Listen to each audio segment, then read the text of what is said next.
اللہ کرے. مگر سر حسن مرتضیٰ صاحب آپ اتحادی بھی آپ ہیں اور مجھے کہیں نہ کہیں لگ رہا ہے کہ آپ سیٹسفائیڈ نہیں ہیں گورنمنٹ کی ان تمام پالیسیز سے اور نیئر فیوچر میں بھی کچھ ہوتا نظر نہیں آ رہا.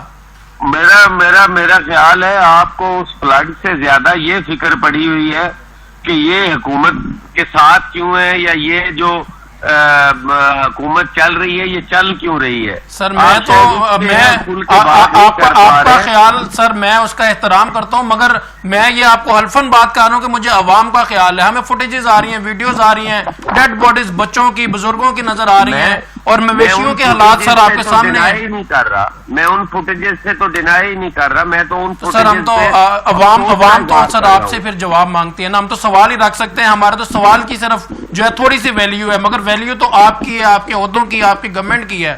سر نیئر فیوچر میں کچھ تو سٹیپس لیے جانے چاہیے انشاءاللہ تعالیٰ جی. یہ سٹیپ تو اگر آپ ایک حکومتی نمائندہ بلا لیتے تو یقیناً ان سے یہ کروائی جاتی یقین دہانی کہ وہ نیئر فیوچر میں کوئی بہتر سٹیپ لیں گے. میں تو آپ کی طرح ایک عوام ہوں اور فارم 47 کی میں شکار ہوں.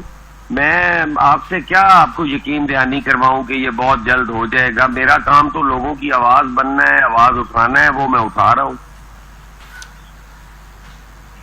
سر یہ فارم 47 والی آپ نے بات کی تو آپ شکار ہیں مگر آپ اتحادی بھی تو بیٹھے ہوئے ہیں سر. آپ نے سٹیپس لینے ہیں اور کون سٹیپس لے گا؟ آپ جیسے سینئر سیاستدان اور پیپلز پارٹی ایک بہت بڑی والا کوئی واقف نہیں ہے, ابھی اس کو بلا لیں اور اس سے یہ یقین دہانی لے لیں.